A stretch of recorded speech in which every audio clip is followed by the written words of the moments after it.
Il-mulej ma'kom. Miegħek ukoll. Qari mill-Evanġelju skont San Matteo. Glorja lilek mulej. Dak iż-żmien Ġesu qal lid-dixxipli tiegħu: Isru mela, għax ma tafuhx il-jum li fih jiġi sidkom. Kunu jafu dan, li kieku sit id-dar kellu jkun jaf f'liema sara tal-lejl se jiġi l-ħalliel, kien jisar u ma jħallix min jinfidlu il-ħitan ta' daru. Mela kunu lesti intom ukoll, għax qatt ma tistgħu tobsru is-siegħa li fiha jiġi bin il-bniedem. Intom min tgħidu li hu l-qaddej fidil u għaqli. Min hu dak li s-sieti qiegħdu fuq niesu biex jagħtihom jieklu fil-ħin?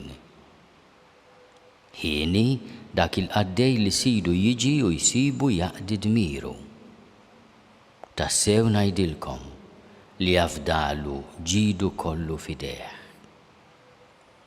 Iżda jekk dak il-qaddej ħażin jibda jgħid f'qalbu sidi jiddawwar ma jiġi u jaqbad isawwat lil sħabu l-oħra u jiekol u jixrob mas-sakranazzi. Sid dak il-qaddej jasal f'jum li hu ma jkunx jistennieh, f'siegħa li fiha jieħdu Alla rieda u jagħmlu bċejjeġ u jagħtih li ħaqhom in-nies ta' wiġġ ieħor. Hemmhekk ikun hemm il-biki u t-tażżiż ta' snien.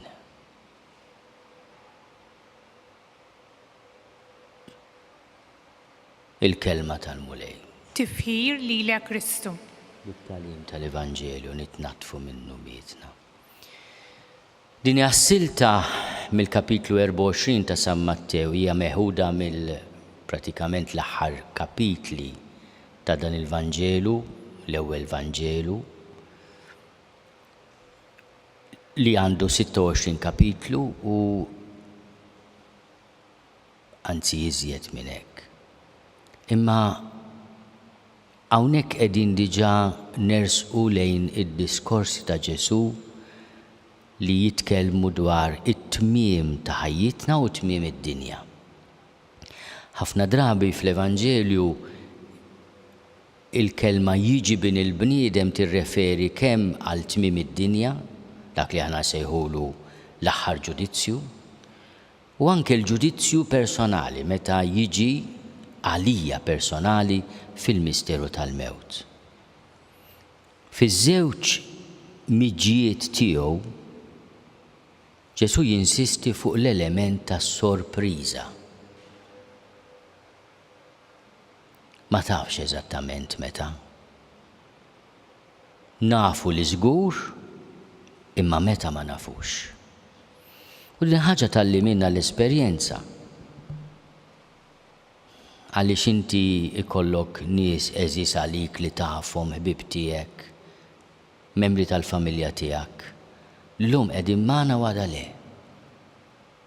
U tibda tgħid imma jiena kelli ċans ngħid l-aħħar kelma ta' mħabba, kelli ċans nagħti l-aħħar tan-nieqa u nibqgħu dejjem dan id-dubju li jibqa' magħna. U din il-ħaġa ma tolqodx biss il min jgħaddi minnha, imma anke lilna li nibqgħu hawn. U Ġesu għalhekk jibda b'dik l-eżortazzjoni, issru ma tafux il-jum. Mela inti il-bagalja dejjem imħejjija. Tgħidlix bagalja hi, mhux il-kefen, imma hemm għalfejn nistenna sagħda jien biex nagħmel paċi ma' xi ħadd, hemm għalfejn nistenna sagħda biex nagħmel qrara tajba, tgħidlina notor kuljum u nqer kull ġimgħa, tagħmel sew. Anke għaliex fil-punt tal-mewt jista' jkun tkun waħdek u inti ma jkollokx saċerdot miegħek. Dak il-ħin inti kellem direttament il-Ġesu. Tħallinix ninfiret minnek. Ejda bil-qalb u tkun biżżejjed. Il-Knisja tagħti wkoll li jekk fil-punt tal-mewt aħna nagħmlu qatt ta' devozzjoni lejn il-kurċifiss. Darba kien hemm wieħed mażun li sħabu għamlu li setgħu biex ma jersaqx saċerdot leħ qabel imut. U wara li miet mingħajr saċerdot għax kien fil-mażunerija u sħabu tal-mażunerija ma ħallewx saċerdot jersaq leħ ma jmux iqer. Sabu li b'difreħ avolja ma tantx kellu saħħa giref salib mal-ħajt.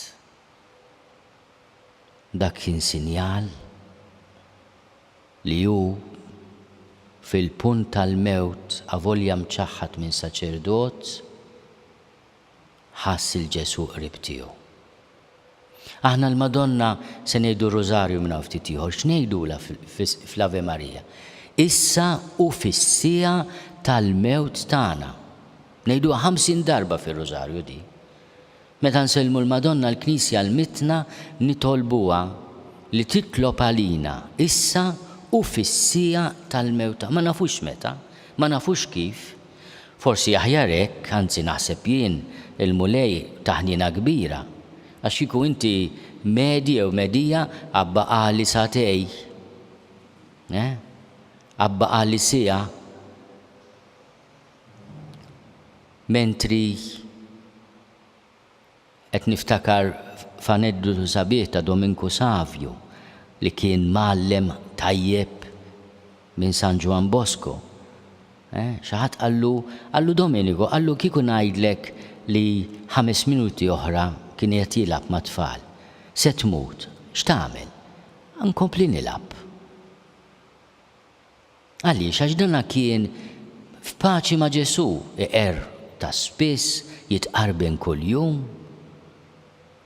U San Juan Bosco, per eżempju, kien għalmu l-Domenico Savio, tivvintax penitenzi, meta tkun isħana ħu paċenzja, meta jkun il-bart ħu paċenzja, penitenzja biżżejjed. Min hu miżżewweġ għandu l-penitenzi tiegħu, min mhuwiex għandu oħrajn, l-isqof għandu wkoll. Kulħadd inħejju ruħna għal dik is-sija li ma nafux billi nkunu għaddejja fidili waqlin. Ġesu jikkundanna l-min ħajtu jaħliha fix-xalar. Mhux qed ngħid ma tiddefertix jew ma tistrieħx, imma inti hemm għalfejn taqqar il-proxmu biex minn għalik tgawdi inti. Jekk xi ħadd afdak b'responsabbiltà fuq ħadd ieħor, mhux se tieħu ħsieb il dak li jkun. Hekk inħejju l-bagalja ta' mhux b'mod affarijiet oħra. U fis-salm li qrajna llum hemm din il-frażi jiena tant toġobni. Għallimna noddu jiem ħajjitna sabiex nimxu bil-għaqal. Sa xi veri tot jiem ħajtek, ma tafx kemm għandek, kif nista' noddhom?